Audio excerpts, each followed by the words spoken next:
Men. Shalom Pak Daud. Oke, mau tanya apa, Michael? Ya, Pak Daud Tentang jimat ya? mau bahas jimat dulu Pak Daud.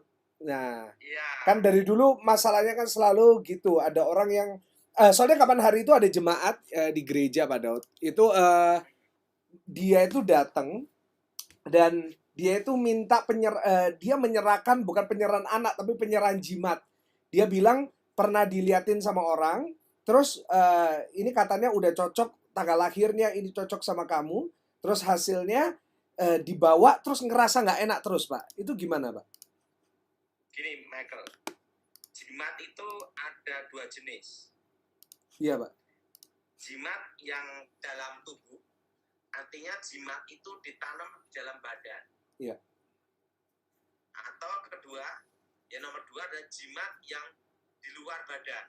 Nah, Iya. tapi hanya nempel aja atau ditaruh di lemari atau ditaruh di satu tempat atau di dompet, macam-macam. Iya Pak. Jadi ada dua jenis jimat, yang dalam tubuh dan di luar tubuh. Iya. Nah, jimat itu apa? Jimat adalah suatu benda yang dikeramatkan atau dipuja, dan jimat itu dimasukin kekuatan roh. Iya Pak. Nah, jimat itu harus ada unsur sugesti. Iya. Nah, ada jimat-jimat tertentu tidak sembarangan orang bisa menerima. Harus tahu dan cocok wetonnya. Oh, gitu. Wetonnya, hari kelahirannya.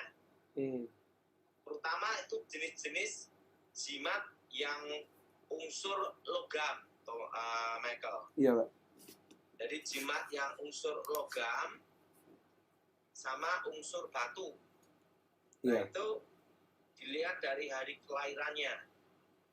Oke.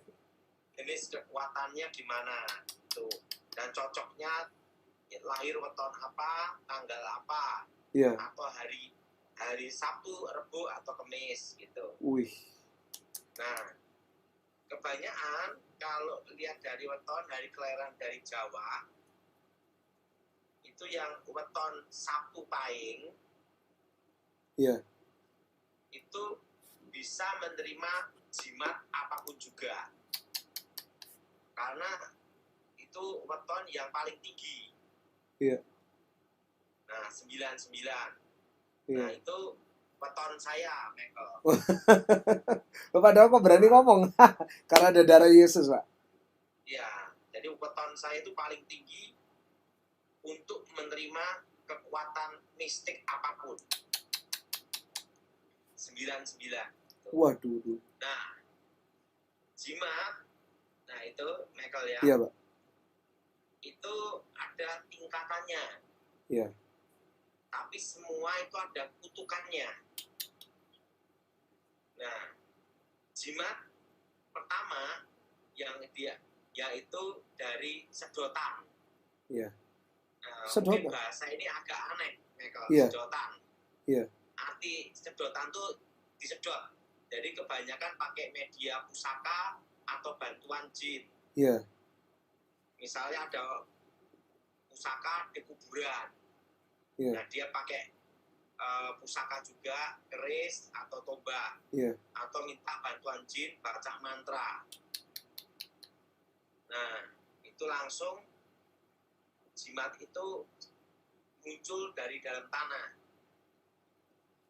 Iya. Nah, muncul dari dalam tanah, tetapi itu harus lewat pertarungan kebanyakan. Wih. Nah, kalau arti pertarungan di sini tuh kalau pusakanya yang dibawa dukun ini hebat, dia bisa mendapat pusaka itu. Wih. Tapi kalau kalah hebat, itu tidak bisa gitu loh. Iya. Tergantung kekuatan yang pusaka yang ada di tempat itu. Kayak di film-film ya Pak berarti ya? Ya, itu ya bukanlah, lain beda. Nah, pengambilan jimat itu, nah itu kebanyakan tuh kalau ada waktu keluar itu kayak ada cahaya merah. Iya. Nah, kalau cahaya merah itu jenis pusaka yang ganas. Itu ada sinar-sinarnya semua. Nanti kalau keluar kayak sinar gitu. Nanti ada juga yang model seperti keluar cahaya biru. kalau cahaya biru itu kebanyakan kalau orang Jawa itu derajat pangkat. Iya. Nah, ada juga yang sinar putih. Macam-macam itu. Nanti waktu keluarnya pusaka itu beda-beda. Tetapi kalau jimat yang diambil dari sedotan ini kebanyakan jimat kelas menengah ke bawah. Oh. Jadi bukan yang tingkat tinggi punya. Iya. Nah, ini yang jenis sedotan. Nah, kalau misalnya ada dukun bawa kembang, setelah itu sajen, baca mantra, langsung pusaka-pusaka berterbangan, langsung ada di meja, pusakanya banyak, Iya. itu kebanyakan palsu. Kok bisa, Pak? Itu pakai bantuan jin. Oh. Tapi itu kebanyakan jenis-jenisnya itu ngambil dari beli kalau di daerah-daerah alun-alun atau di mana gitu tuh beli-beli di pasar gitu loh, batu ake gitu tuh. Iya.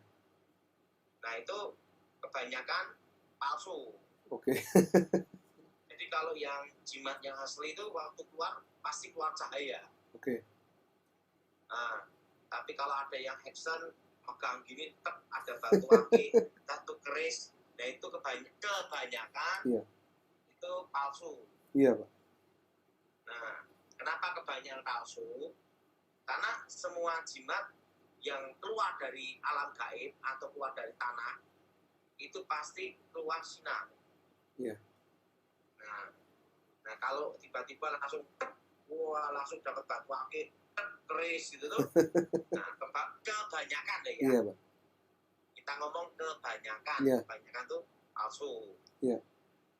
Nah, terusan tiba-tiba di mulut dukunnya nanti keluar batu akik, nah itu kebanyakan palsu. Karena kalau lewat sedotan itu Iya. pasti ada sinarnya. Oke. Karena dari sinarnya itu bisa tahu kekuatan pusaka itu apa gitu. Iya, Pak.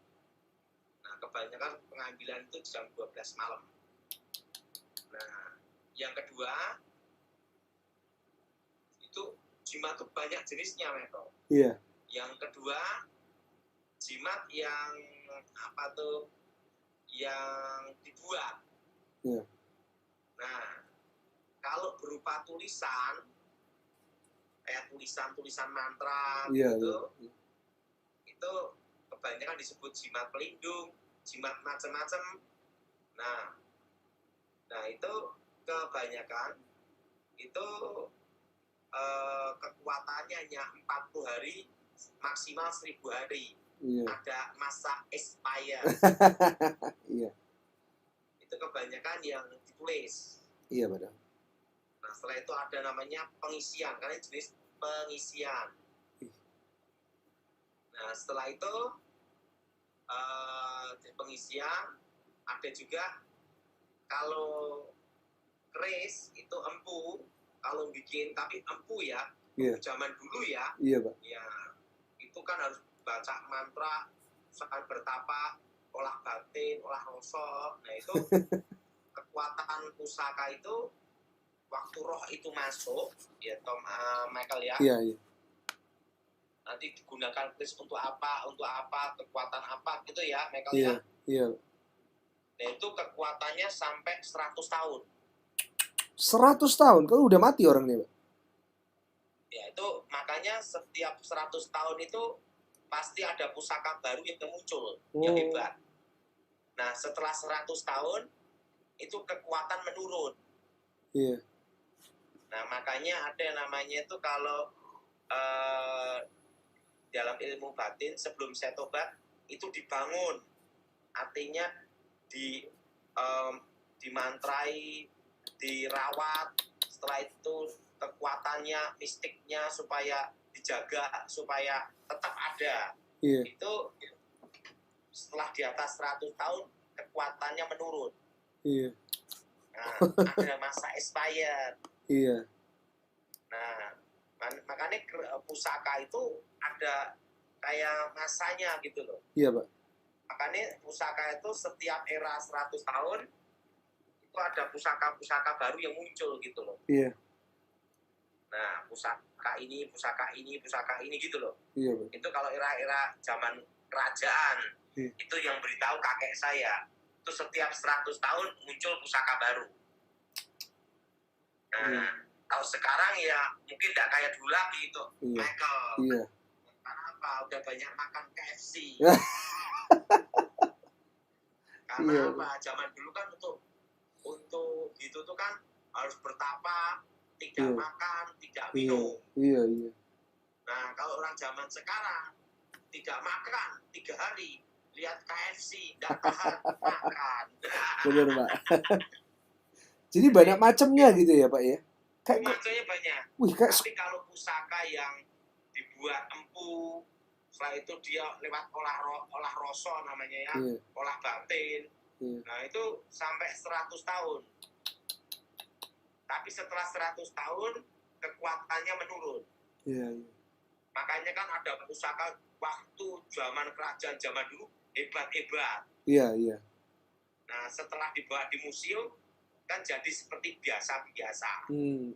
Setuju. Karena kekuatannya menurun. Nah, itu kalau sebelum saya bertobat, itu harus dibangunkan lagi. Artinya diolah rasa lagi, mantrai lagi, ada lakunya, itu supaya kekuatannya bangkit.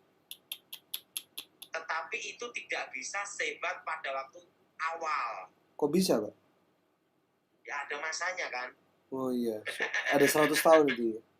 Nah, orang Kristen, Pak, kalau misalnya nggak sengaja dia beli, misalnya dia beli di toko atau dikasih sama teman jimat, apakah orang Kristen tetap bisa kena dampaknya, Pak? Bisa. Kebanyakan diganggu di rumah ya. Iya, jadi kan misalnya dia nggak sengaja, dia dapatnya itu dia nggak tahu, terus tiba-tiba dia nggak sengaja kena gitu, Pak. Dia ambil bisa. Terus dia simpan. Kebanyakan yang kena pembantu ya. Oh gitu ya. Kebanyakan kena pembantu. Pengalaman saya ya, bukan doktrin ya. Iya. Nah, ini bukan doktrin, itu kebanyakan kena pembantu. Iya. Nah, saya itu juga rasa agak aneh ya, Michael. Iya. Rata-rata tuh kalau setan ganggu di rumah, kebanyakan yang diganggu itu pembantu duluan. Kasian. Iya. Nah, kedua, kalau itu pabrik, pasti karyawan yang bagian bawah dulu. Iya. Ya, karyawan bagian bawah yang bukan yang staff atau yang punya direktur gitu tuh. Nah, saya juga itu bukan doktrin, Michael, ini pengalaman aja. Pokoknya kalau kasus di rumah-rumah setan ganggu, pertama kali yang diganggu itu adalah pembantu. Gitu ya, Pak. Nah, setelah itu kalau tidak pembantu baby sister. Setelah itu kedua baru anak kecil. Nah, kebanyakan kalau yang ini tuan rumahnya, bosnya itu terakhir. Kenapa ya, Pak, kok gitu ya? Kenapa kok bisa gitu ya, Pak? Ya, tidak tahu, itu pengalaman. Iya. Dan kebanyakan tuh saya itu dalam pengusiran setan, tempat yang selalu sukai setan. Iya. Michael pasti kaget tempatnya di mana. Di mana, Pak? Di toilet. Iya, saya sering dengar gitu, iya. Iya, kebanyakan itu di toilet. Nah, makanya kalau saya pengusiran roh, pertama kali saya doa itu toilet dulu. Kenapa ya, Pak? Ya? Kok bisa suka toilet? Kenapa ya, Pak? Apa orang biasanya suka apa di toilet? Nggak tahu, Michael. Nah, dan setelah toilet yang kedua itu pintu belakang sama pintu kamar. Ya. Nah, kebanyakan kalau jenis jimat atau mantra orang ngirim kuasa gelap itu pintu utama. Pintu depan. Itu sampai saya hafal itu, Michael. Karena hampir kerjaannya setiap hari. Nah, itu pintu utama gitu. Nah, dan itu kalau kekuatan gaib seperti itu, Michael ya. Iya, betul. Nah, kebanyakan itu anak di bawah usia 5 tahun itu yang selalu diganggu. Oh. Nah, makanya kalau itu ada gangguan di situ. Nah, dan yang berikutnya yang disukai kekuatan gaib itu di pojok-pojok, Michael. Pojok-pojok ruangan maksudnya, Pak? Ya. Nah, tapi kalau yang ada di atap, dia sukanya di atap itu yang bagian tengah nongkrong gitu. Oh. Nah, kenapa nongkrong? Mungkin tidak ada kerjaan. Kalau Nah, kalau Pak Daud pernah nggak kayak ngusir setan dari gereja, Pak? pernah, Oh ya? pernah. Nah, kebanyakan itu gereja yang tidak percaya mujizat dan tidak percaya bahasa roh. Oh, iya. Tapi ujung-ujungnya kalau udah kelabaan, kebingungan, saya yang dipanggil. Gitu ya, Pak ya. Sering itu. Iya. Pak Jadi, Daud pernah cerita kok nggak salah. Mujizat tidak percaya, tapi setan percaya. Lucu kan? Kita udah kasus setan, mereka udah bingung. Iya, benar. Ini ada yang chat bilang itu cahaya di belakangnya Pak Daud Tony itu bukan karena jimat kan ya? Bukan. Lampu. Dia pikir ada jimat itu. Nah, ini jimat yang tadi yang namanya itu Iya. yang dibuat ya. Iya, Pak Daud. Itu yang tulisan sama yang dibikin dengan beda. Iya. Ya kalau yang laroso itu yang jenis kayak unsur logam. Nah itu unsur batu gitu tuh kekuatan tuh 100 tahun. Oloroso itu apa? Sorry, Pak. Oloroso itu apa? Batin. Oh, oke. Nah, yang ketiga ya. Iya, Pak. Nah, jimat yang memang yang disebut jimat asal. Iya. Asal di sini tuh memang dari kekuatan aslinya gitu loh. Iya. Nah, misalnya orang bertapa tiba-tiba dapat mimpi untuk nemuin pohon ini, nanti di bawah pohon ketemu apa? Nah itu ada yang ketemu keris, ada yang ketemu batu, dan tiba-tiba bertapa di sungai ketemu pusaka atau apa. Nah itu kekuatannya juga 100 tahun. Ini yang disebut pusaka turun-temurun. Tapi ingat, setiap 100 tahun kekuatan akan berkurang. Iya. Diganti baru ya. Nah, biasanya nanti akan muncul pusaka-pusaka baru. Tapi itu kan era-era zaman kerajaan. Iya. Makanya kan setiap 100 tahun kan ada pusaka apa yang muncul zaman dahulu. Iya. Itu keterangan dari kakek saya. Iya. Nah, itu kalau jimat yang di luar tubuh. Iya. Nah, kalau jimat yang di dalam tubuh, Iya. jadi jimat itu dimantrai, ditanam dalam badan. Iya. Nah, itu ada berupa gotri, susu, diminum. Iya. Nah, setelah itu pusaka. Iya. Nah, seperti badan saya ini, sebelum saya tobat, itu ditanam banyak jimat, Michael. Iya. Padahal para korban. Kalau dalam tubuh saya itu dulu ditanam pusaka besi kuning. Iya. Untuk kebal dari segala senjata. Dan untuk menguasai ilmu namanya ini ilmu besi kuning, yaitu supaya kebal semua senjata. Nah itu sama sodo pamungkas sama sodo panungklik itu di badan sini nih dulu. Nah seluruh badan saya ini dulu dimasukin jarum emas dan jarum tembaga. Seluruh badan, Michael. Iya.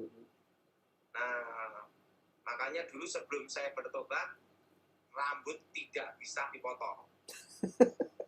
Nah, tapi semua kekuatan jimat itu ada titik lemahnya, Michael. Iya, betul. Jadi semua orang hebat apapun itu tidak boleh melawan ibu yang melahirkan. Oh, ada gitunya. Wow. Ya, walaupun saya sakti, Iya. kebal semua senjata. Tapi kalau yang mukul ibu saya tembus, Michael. Wow. Makanya saya dari kecil yang bisa motong rambut saya kan ibu saya kandung. Karena rambut saya kan kebal. Iya. Nah, kalau ibu saya yang memotong baru bisa. Jadi dalam dunia roh pun itu harus menghormati orang tua juga. Iya. Makanya orang Kristen kok gak menghormati orang tua, keterlaluan, kalah sama Ya, dukun. bukan keterlaluan. Iya, Nah, Pak. jadi hormatilah orang tuamu itu Iya. berlaku masih yang di okultisme. Iya. Nah, setan kan tahu juga firman Tuhan. Iya. Nah, makanya mereka berarti orang yang sakti apapun, makanya kan tidak ada yang sempurna di dunia ini. Iya, Pak. Nah, tetapi kalau orang yang disayangi atau orang yang dicintai memberitahu sesuatu, itu menjadi kelemahannya. Iya. Nah, makanya kan bocornya orang punya ilmu kebal tuh itu dari keluarga atau dari gurunya. Iya. Nah, apakah karena pengaruh titik lemahnya itu? Belum tentu. Itu karena ada hukum ini. Nah, kalau orang yang paling disayangi bocorkan, walaupun dia asal ngomong, tetap tembus. Bocorkan apa, Pak? Sorry. Misalnya, udah tembak dengan peluru emas, tembus.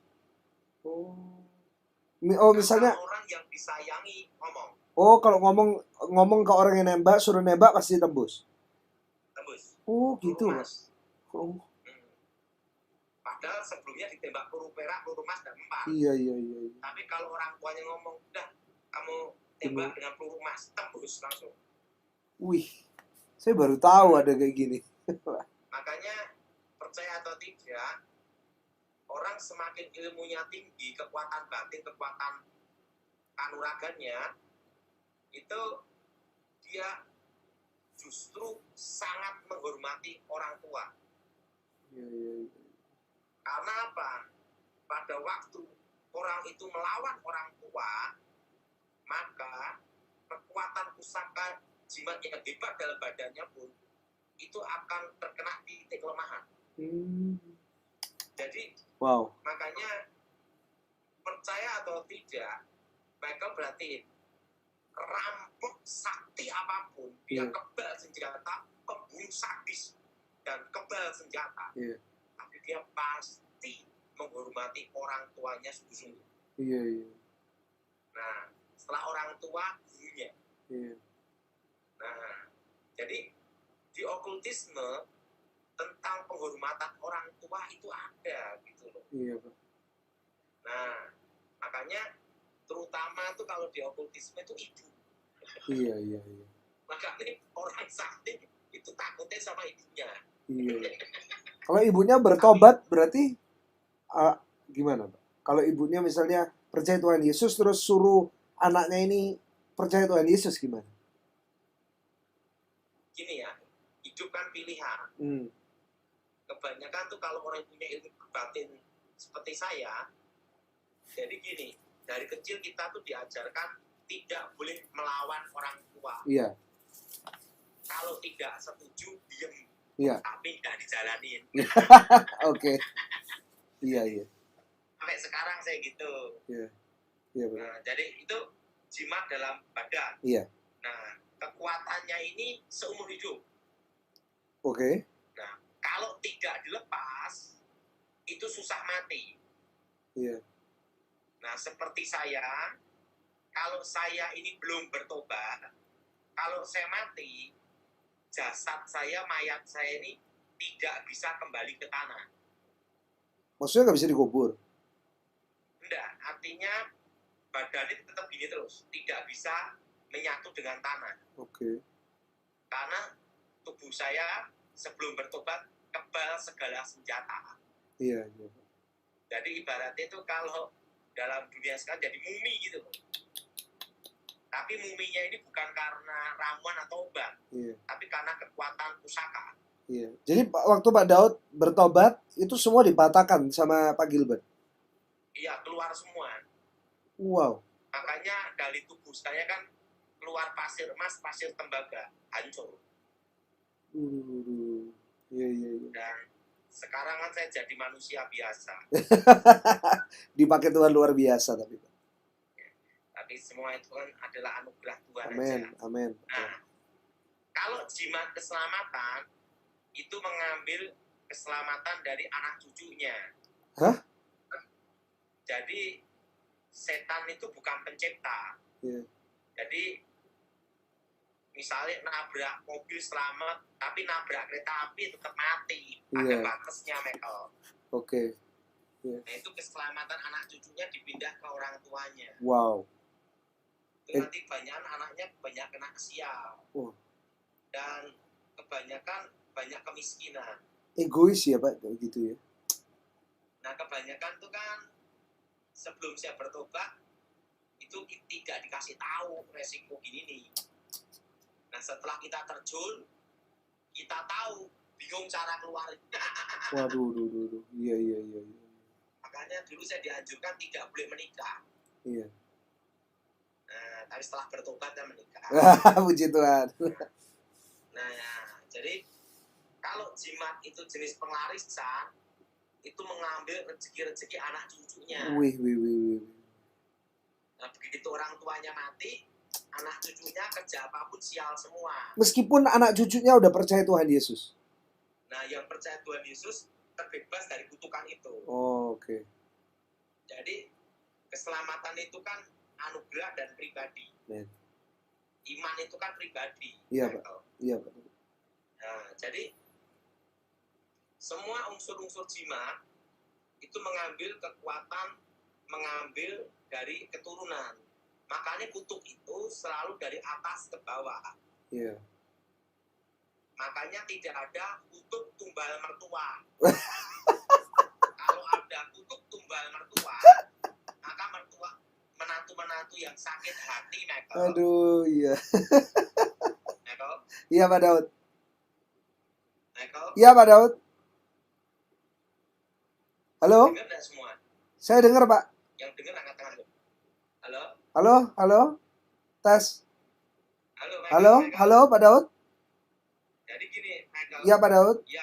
Iya. Jadi, Michael, Iya, Pak Daud. kutuk itu selalu dari atas ke bawah. Iya. Nah, yaitu anak cucu. Iya, Pak Daud. Tidak ada kutuk tumbal mertua. Iya. Tadi sih. Kalau ada kutuk tumbal mertua, menantu-menantu yang sakit hati, mertuanya ditumbalkan semua. Kalau tumbal menantu ada, Pak? Tumbal menantu ada, kan atas bawah. Iya, bisa, Pak. Bisa. Waduh, duh. Makanya menantu-menantu ya hati-hati juga. Makanya harus ada doa pematahan kutuk dalam nama Yesus. Siapapun bisa ya, Pak? Bisa. Nggak harus Dan pada jimat Tony. itu harus kena api pada waktu dimusnahkan. Oke. Artinya kembali ke asal. Iya. Karena dipercaya jin setan itu tercipta dari unsur api. Oh, oke. Nah, makanya jenis jimat itu kalau dibakar kena api, nah kekuatannya itu netral, tidak berfungsi. Nah, jadi yang disebut jimat itu ini saya bicara untuk umat Kristen ya. Iya, Pak Daud. Bukan yang lain ya. Iya. Kalau kita orang Kristen kan tidak boleh pegang jimat. Iya. Jadi saya bicara untuk kalangan sendiri, untuk umat Nasrani. Iya. Nah, jadi semua jimat itu ada kutukannya. Iya. Nah, dan kalau musnahkan kekuatan jimat, itu harus melalui api. Iya. Karena dipercaya jin setan tercipta dari unsur api. Iya, Pak Daud. Makanya neraka itu full api, Iya. bukan full AC. Nah, karena dipercaya jin setan tercipta dari unsur api. Iya, Pak Daud. Tapi yang perlu mereka tahu bahwa Tuhan tidak pernah menciptakan setan. Iya. Segala awal diciptakan Tuhan itu baik. Iya, iya. Tuhan menciptakan malaikat, sepertiga malaikat jatuh dalam dosa. Iya. Itu Michael. Iya, Pak Daud. Nah, ini pengalaman-pengalaman hidup saya, Michael. Iya, wow. Nah, jadi itu kutuk harus dipatahkan dalam nama Yesus. Dan kalau bakar jimat, musnahin kekuatan jimat, harus di depan pemiliknya, Michael. Oh, harus depan yang minta jimat, yang nyimpen jimat ini. Iya. Kenapa? Supaya tidak kira dijual. Oh, iya. Iya, iya, iya. Nah, ya, itu aja sebenarnya. Iya. Dari semua unsur pusaka itu kalau kena api, Iya. itu namanya dimentahkan. Harus Dari pakai api, asal. Pak. Harus pakai api. Pengalaman saya api. Oke. Kalau nggak pakai api, Karena misalnya itu dibuang ke pengalaman sampah gitu? Sebelum saya kekuatannya masih berfungsi. Oke. Itu biasanya hanya netral sesaat. Iya. Nanti rohnya balik lagi. Gitu. Iya, iya. Yang jelas harus lewat api dulu. Iya, iya, Pak Daud. Oke. Aku mohon kuasa Elohim bekerja, lawatan Tuhan terjadi. Bebaskan dari yang jahat, bebaskan dari kutuk. Darah Yesus hancurkan kutuk, darah Yesus hancurkan mantra. Segala roh setan roh jahat Tuhan, lawatan Elohim bekerja. Amin. Amin.